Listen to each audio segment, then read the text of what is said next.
Welcome to it's my recipe అండి. మనం ఉప్పు చెక్కలు చాలా సులభంగా ఎలా తయారు చేసుకోవాలనేది చూపిస్తున్నాను. ఇది కేజీ బియ్యం పిండి అండి. నేను దీన్ని 3 గంటల సేపు బియ్యం అనేది నానబెట్టుకొని మిషన్కి ఇచ్చి పంపించి ఇట్లా మెత్తగా ఆడించుకున్నానండి. దీన్ని మనం కేజీ బియ్యం పిండికి 1 కప్పు బియ్యం పిండి తీసి దీంట్లో మనం 2 గ్లాసుల వాటర్ అనేది పోసుకొని మనం దీన్ని కొరట్లాగా కాసుకోవాలండి.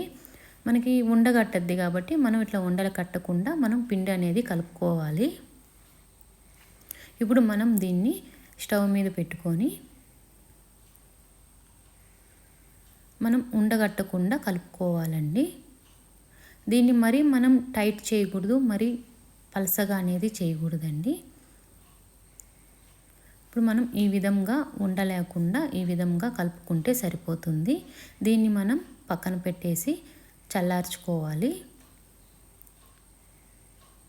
ఇప్పుడు మనం పిండిలో ఏమేమి కావాలి అనేది చూపిస్తున్నాను. సాల్ట్ తగినంత, పచ్చెనపప్పు. మనం పచ్చెనపప్పు అనేది నానబెట్టుకోవలేదండి. ఒక 5-6 స్పూన్లు పచ్చెనపప్పు అనేది వేసుకోవాలి. ఆనియను చిన్నది అనేది వేసుకోవాలి సన్నంగా తరిగి. కరేపాకు సన్నంగా తరిగి కరేపాకు కూడా వేసుకోవాలి. ఇప్పుడు 3 పచ్చిమిరపకాయలు సన్నంగా తరిగి దీంట్లో వేసేసుకోవాలి. ఇప్పుడు మనం ఎన్నుపూస వేసుకోవాలి. ఇది కూడా ఒక 5-6 స్పూన్ల పైన పడుతుంది. కొంచెం సోడా ఉప్పు. ఇప్పుడు మనం దీన్ని బాగా కలిపేసుకోవాలి. ఇప్పుడు మనం ఇవన్నీ వేసాం కదండి, సాల్ట్, పచ్చెనపప్పు అవన్నీ వేసాం కదా, అవన్నీ బాగా పిండిలో కలిసిపోయేటట్టు కలుపుకోవాలి.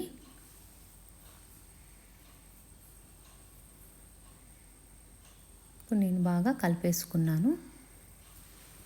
చూడండి, ఇలా కలిపేసుకోవాలి. ఇప్పుడు మనం కొరట కాసి చల్లార్చుకుంటున్నాం కదా, అది వేసేసుకోవాలి దీంట్లోకి. నేను వాటర్ అనేది దీంట్లో పోయకూడదండి. మనం ఈ కొరటతోనే మనం పిండితోనే మొత్తం అనేది కలిపేసుకోవాలి. దీంట్లో వాటర్ అనేది పోయకూడదు. దీంట్లో సరిపోతుందండి, ఆ కొరటకి మనం ఈ బియ్యం పిండికి మొత్తం సరిపోతుంది. అసలు వాటర్ అనేది అవసరం రాదు.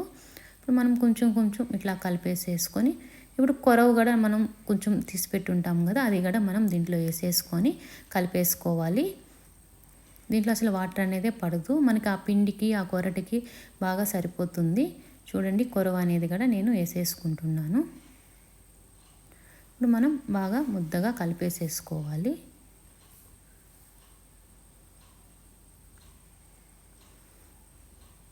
చూడండి, ఈ విధంగా కలిపేసేసుకోవాలి. చూడండి, ఇట్లా కలిపేసుకుంటే సరిపోతుంది. చూడండి, ఉండకు కూడా వస్తుంది.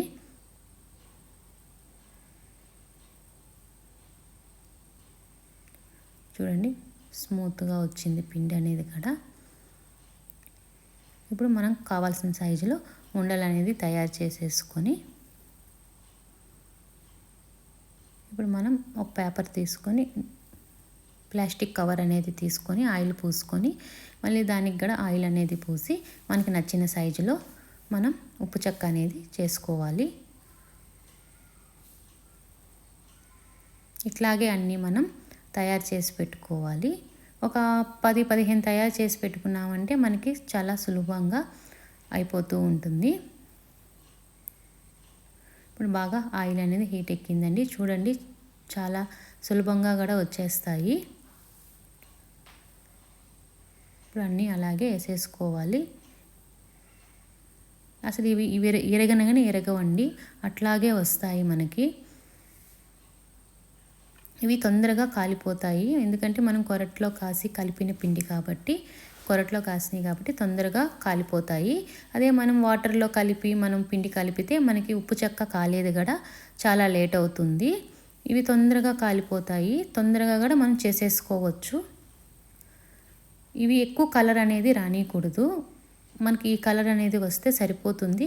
మనం ఎక్కువ కలర్ అనేది రానిచ్చామంటే కొంచెం చేదు అనేది తగులుతుంది ఉప్పు చెక్క, అందుకని మనం ఈ కలర్ అనేది రానిస్తే సరిపోతుంది.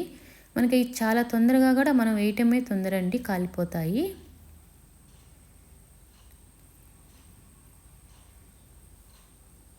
చూడండి ఈ విధంగా ఈ కలర్ వస్తే సరిపోతుంది.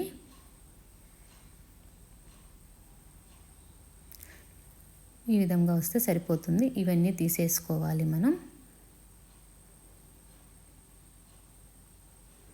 చూడండి నేను తీసేస్తున్నాను.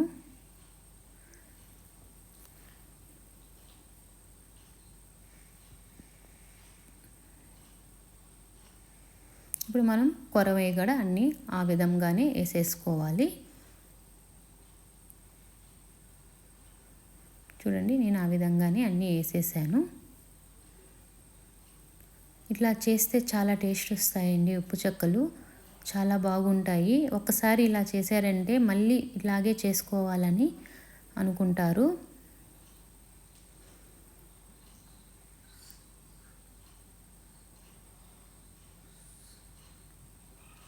మనం నోట్లో పెట్టుకుంటే కరిగిపోయే విధంగా వస్తాయండి ఉప్పు చెక్కలు అనేది.